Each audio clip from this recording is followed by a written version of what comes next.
Hello guys, pag-usapan lang natin ang Katden road trip abangan. Road trip ni na Alden Richard, Catherine Bernardo, inaabangan ng mga panay. Grabe nga naman kasi guys na talagang atat na sila at sabik na silang masilayan sina Alden Richard at Catherine Bernardo.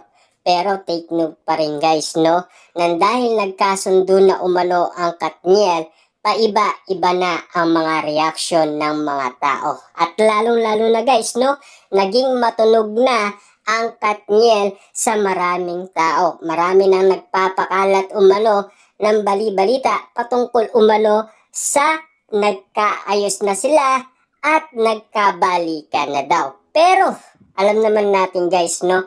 Kung ano ang katotohanan. Lalong-lalo na guys, kung ano ang nababasa natin at kung ano ang nakikita natin. Siyempre, pabor pa rin tayo guys sa lahat ng mga nasa loobin ni na Alden Richard at Catherine Bernardo. Kung ano man yan guys, no? Yung mga kumakalat na yan, talagang ingay lang yan guys ng isang tao. Lalong-lalo na pinapatamaan pa yan ni Mami Min Bernardo at Tita Long. Siyempre guys, alam naman natin no kung ano ang katotohanan at alam din yan guys ng mga Delulu fans. Kaya nga naman guys, Katden road trip inaabangan. At lalong-lalo guys, sabik na kasi ang mga Delulu fans na masilayan muli ang kanilang idolo. Dahil siyempre guys no, alam naman natin noon sa Manila Bulletin talagang nga naman kasi sila dahil hindi nila nasilayan si Catherine Bernardo. Pero sa pagkakataong ito guys, na darating na March 21 sa kanilang pagrampa, talagang inaantay na yan at inaabangan na. Pero pananalig na naman kasi guys ng mga Delulu fans kahit na solong rumampa sina Alden Richard at Catherine Bernardo ay okay na okay lang. At least makita at masilayan man lang sila, happy na daw sila at masayang masaya na daw sila dahil hanggang ngayon ay pinag-uusapan, pinagkakaguluhan at siyempre pinagpipestaan pa rin sina Catherine Bernardo at Alden Richard. Na alam naman natin guys, kung hindi man nila type ang isa't isa dahil sa mga naririnig natin guys na mga issue ng mga pambansang marites. Lalo-lalo na guys, no? Sila din ang nagbukas niyan sa atin kung bakit tayo naniwala sa kanila. At lalong-lalo na guys, sa mga pinapakita umano ni Catherine Bernardo at Alden Richard. Siyempre guys, no? Ganito kasi yan, di ba? Noon kasi ay pinag-uusapan naman ang Katden. Mabilis kumalat ang bali-balita patungkol umano sa Katden, di ba? Nang dahil mabilis nga naman kasi guys, ang bali-balita, nagkaroon ng movie ngayon ang Katden. Ang daming naka-line up nga naman kasi guys na gagawin ni na Alden Richard at Catherine Bernardo, pero naka-line up pa rin ang kanilang movie. Pero ngayon guys, ang pinag-uusapan naman ngayon, ang Katniel. Ganun ba guys ang tingin natin ngayon? Siyempre alam naman natin guys, lumalakas ang Katniel, diba? Pero at least alam naman natin guys kung saan papunta yon at naiintindihan natin si Catherine Bernardo kung kaya niyang labanan umano ang kanyang mga desisyon. At lalong-lalo na guys kung hindi siya pakokontrol umano kay Daniel Padilla tulad ng dati.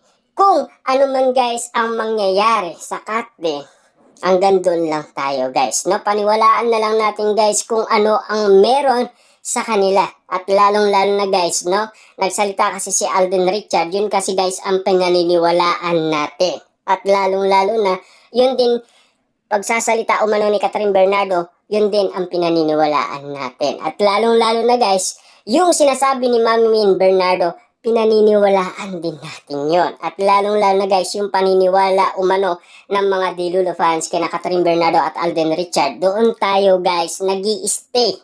Doon natin kinukuha umano guys ang lakas ng loob nating maniwala pa rin kina Catherine Bernardo at Alden Richard kahit na maraming isyong nagsilabasan. Alam naman natin guys, mga issue at intriga Kung may ebidensya nga naman kasi guys, mabilis maniwala. Kaso nga lang guys, kino-confirm pa ni Sian Casa. At lalong-lalo na guys, hindi niya pa masabi kung katotohanan nga ba talaga ang kanyang chinichismis or iniingay sa social media. Wala pa siya guys katibayan na talagang nagkabalikan ang Katniel.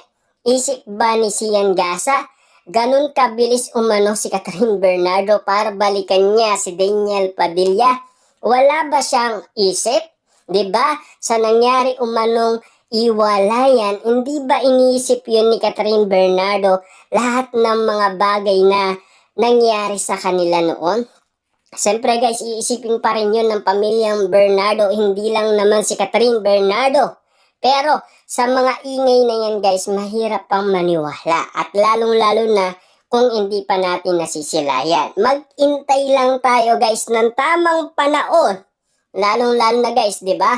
Ang Katniel ay napapanahon ngayon 2025. Na inaasaan natin guys na magkakaroon talaga sila ng movie.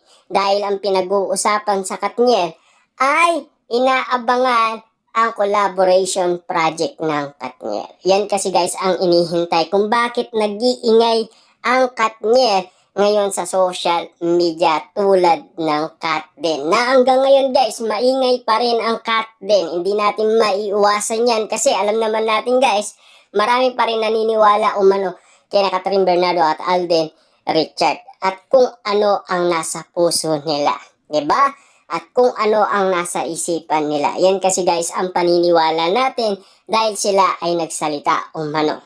At lalong-lalo na guys, yun din ang pinaniniwalaan ng mga Dilulu fans. Hanggat walang resibo or ebidensyang nakikita, magi-stay pa rin sila kina Catherine Bernardo at Alden Richard. Hindi nga naman sila iiwanan ang kanilang idolo. Lalo-lalo na guys, yung mga Dilulu fans na iba, iniwanan na umano sina Catherine Bernardo at Alden Richard. Pero nagpakalat pa sila ng mga chismis na si Alden Richard daw walang galaw, na talagang hindi niya kayang patunayan, pero si Daniel Padilla daw kaya niyang patunayan. Yan kasi guys ang mga isyong pinag-uusapan kung bakit nga naman nag-iingay sila sa social media, kung bakit pinipili